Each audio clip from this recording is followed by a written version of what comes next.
I want to take you back in time for a minute. Over 60 years ago, actually. It's a story about a little boy, a little red tricycle, and a single moment that almost changed everything. Okay, so picture this. Sacramento, California, all the way back in 1959. This big, beautiful house. This is where our story starts, and it's home to two little brothers, Bucky and Tommy. So let's meet our two main characters. You've got Bucky, who's 5, he's the big brother, and then you have little Tommy, who was only 3 years old, just a toddler.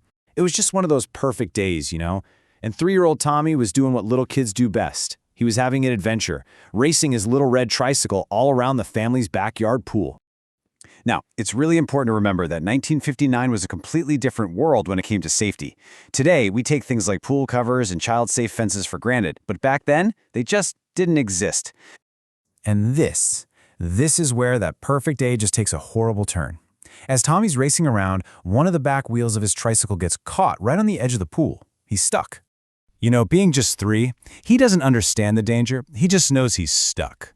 So he does the only thing he can think to do. He starts pedaling as hard as his little legs can possibly go, trying to get free. The tricycle starts to slowly, ever so slowly, tilt backward, toward the water. You can just imagine that heart-stopping moment. And then it happens. The tricycle tips completely over the edge, and it takes Tommy with it. He falls backward into the pool, and his own tricycle lands right on top of him. But thankfully, this story has a hero. Living in a small apartment in the pool house was a student from Sacramento State, a young man from Lebanon. He saw the whole thing happen, and without a single moment of hesitation, he jumped into the pool and pulled little Tommy out. He saved his life. I mean, what an incredibly dramatic day. In Tommy's story, it really shines a light on a danger that has frankly never disappeared. For the youngest, kids Tommy's age, from 1 to 4 years old, drowning is still the #1 cause of accidental death.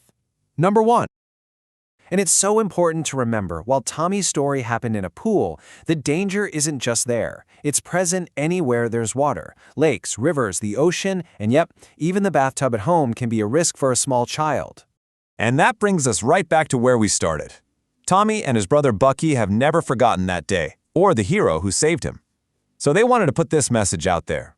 If you happen to be a Lebanese man, now probably in your 80s or 90s, who went to Sacramento State back in 1959, and you remember pulling a little boy out of a pool on the corner of 45th and M, Tommy and Bucky would love to hear from you. So as we wrap this up, Tommy's story is such a powerful reminder of how quickly things can go wrong. It leaves all of us with a really direct question. When it comes to boats or legs or the beach, does everyone in your family always wear a life jacket? Something to think about.